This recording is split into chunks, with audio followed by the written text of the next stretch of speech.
Welcome back. Stanley McChrystal is a retired four-star general who led the coalition forces during the war in Afghanistan.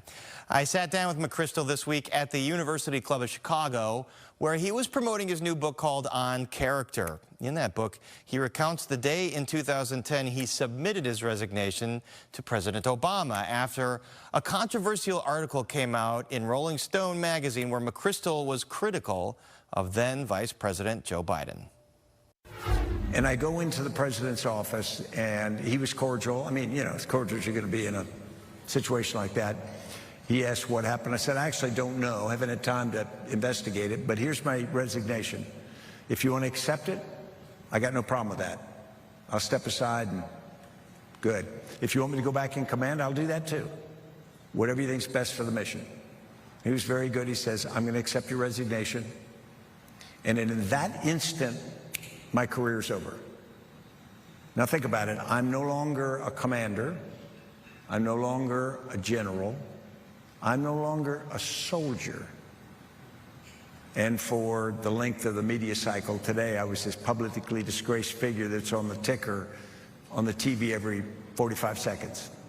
My 86-year-old father's watching it down where he lives. My son, still in college at Florida State, seeing it. So it's pretty painful. And so I was probably in shock is the closest thing. I mean, I'd known I was going to, you know, you prepare yourself, but when that happens and you suddenly have all those things that define your identity being wiped away or at least challenged, I get in the vehicle and we drive back across the city. My wife was living in Army quarters in Fort McNair in D.C.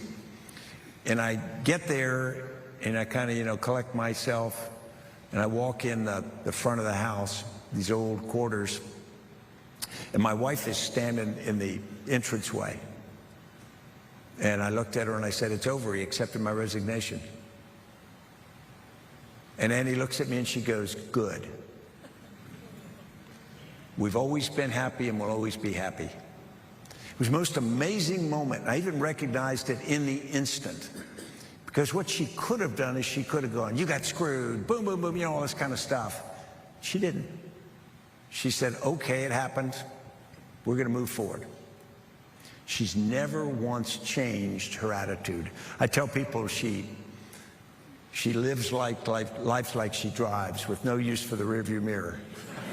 So, but the reality is the best thing in the world, because in that moment you get a choice. You can be a bitter old general, and you guys would probably have me here for lunch so I could complain about being wronged.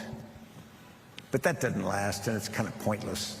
And you can't have a life if that's what you're going to be. You're always looking backwards.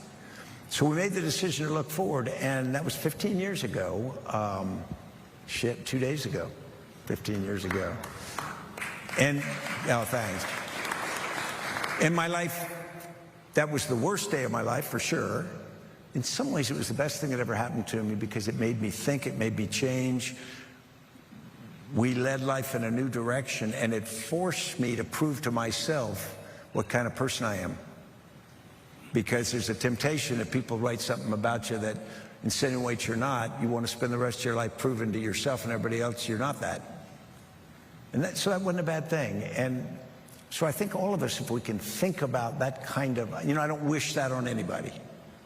And I did cancel my subscription to Rolling Stone. So, but the reality is I don't wish it on anybody, but most of us will have some kind of failure in our lives. And if you don't learn from it, then kind of what's the point?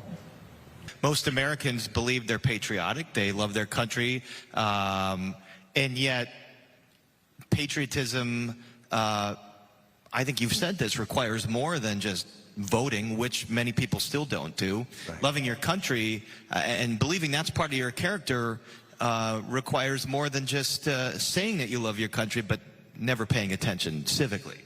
The Founding Fathers were great, but they're all dead. They're not here to help us. All the heroes, even from the greatest generation to a great degree, they're the history now. We are what we are today. So I tell people we're as good as we decide to be or as mediocre as we allow ourselves to be. 65% of Americans voted in the last presidential election. 65% of eligible voters. Which means that the winner, which got less than 50% because there was third-party candidates, is less than 50% of 65%. Do the math, we're in the low 30s. Afghanistan votes at a higher level than that. They did before the Taliban took over. So you think about that. Most of us get our citizenship by accident of birth. We didn't do anything for it. And so we get this idea if we don't want to follow the law, so we pay our taxes and whatnot. But everything else is just by choice. Very little is by, I feel responsible to do something, to be involved civically, to be involved in service. I'm a great proponent of national service for all young Americans, not military, you know, healthcare, education, all the different things they can do, because I think it ties you to the community differently if you've actually had to invest in it. But we don't ask ourselves to do much. When's the last time we demanded something of ourselves? This is going to be really hard. Everybody get ready. Instead, I don't know, I think we play victim. We didn't get everything we wanted or everything we deserved, and we complain about it. And I just think we can do that, but it's not healthy.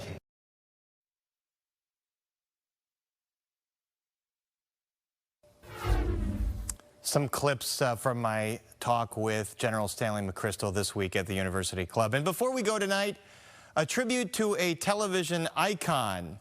Broadcast journalist Bill Moyers died today. Moyers came to journalism after serving as press secretary for President Lyndon Baines Johnson. He spent several decades broadcasting for PBS and was labeled by Walter Cronkite as the conscience of the nation. In fact, Moyers pioneered the in-depth interviewing style that I've tried to perfect throughout my career. He gave time to subjects that the rest of the media overlooked, and he was bold and empathetic in his commentary. He represented the highest ideals of what this medium could and should be for, to inform, educate, and provoke thought. Moyers was 91 years old, and we will miss him. And finally, tonight, we want this to be a two-way conversation on this show. Send us your thoughts. Like what you see, don't like what you see. Is there an issue or story you think we need to cover? Let us know. Email us at parisonpolitics@fox.com, or you can always find me on X as @PA Schutz. And now you can also listen to the show anywhere you stream podcasts. New episodes drop Tuesday, Thursday, and Friday. And as always, keep up with all the news you need to know at fox32chicago.com and with the Fox local app. I'll be off next week, so we will be back in the second week of July. Happy 4th, everybody.